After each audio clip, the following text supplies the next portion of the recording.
Bonjour Jean, voici ma vidéo pour le devoir 6 d'expliquer un principe technique. Moi, je vais expliquer le tour conventionnel. C'est une machine très commune dans les ateliers de machinage et très peu dispendieux comparé à, par exemple, une fraiseuse ou une CNC, ce genre de machine. Et c'est ça, c'est très commun dans les ateliers de machinage, même si c'est rendu que les CNC remplacent beaucoup les tours conventionnels, ben, les CNC en tour.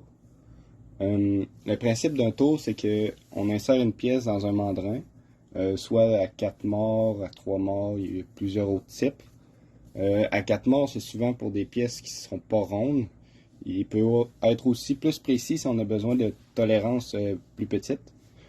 Et lui, à 3 morts, il est plus simple à utiliser, plus rapide. Et on insère une pièce, soit ronde ou peu importe la grosseur. Euh, dans le mandrin qui va tourner. Puis après ça, on peut usiner avec l'outil en rond par rapport à l'axe du mandrin.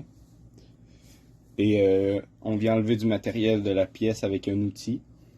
Ça peut être une mèche, j'ai pas le mot français, un burin, un outil à tronçonner et autres. Qu'est-ce qu'on peut faire avec un tour? On peut faire un axe, par exemple, quand on a les axes des roues d'une voiture. Après, on peut faire aussi des poulies. Les précautions à prendre, un tour, ça peut devenir très dangereux rapidement. La plupart des tours en industrie ou à l'école, ils ont des protections, mais certains tours que, mettons, quelqu'un de bien normal aurait, en ont pas.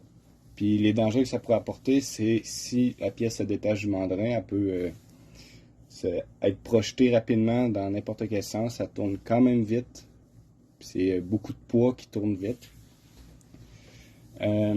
Après ça, quand on perce de quoi ou qu'on enlève du matériel, ça peut faire du un long ruban de métal. J'ai oublié le nom en français, un sharp.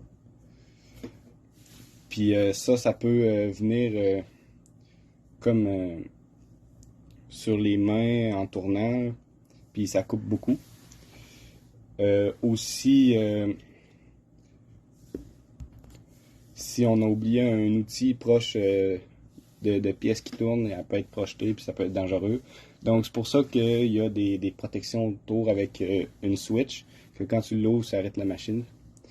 Aussi, il y a le frein qui se situe à la hauteur des pieds, pour que quand on arrête la machine, on puisse la faire ralentir pour éviter le plus de danger possible. Puis il y a un bouton d'arrêt d'urgence, bien sûr. Puis c'est tout pour ma vidéo sur les tours conventionnels. Merci.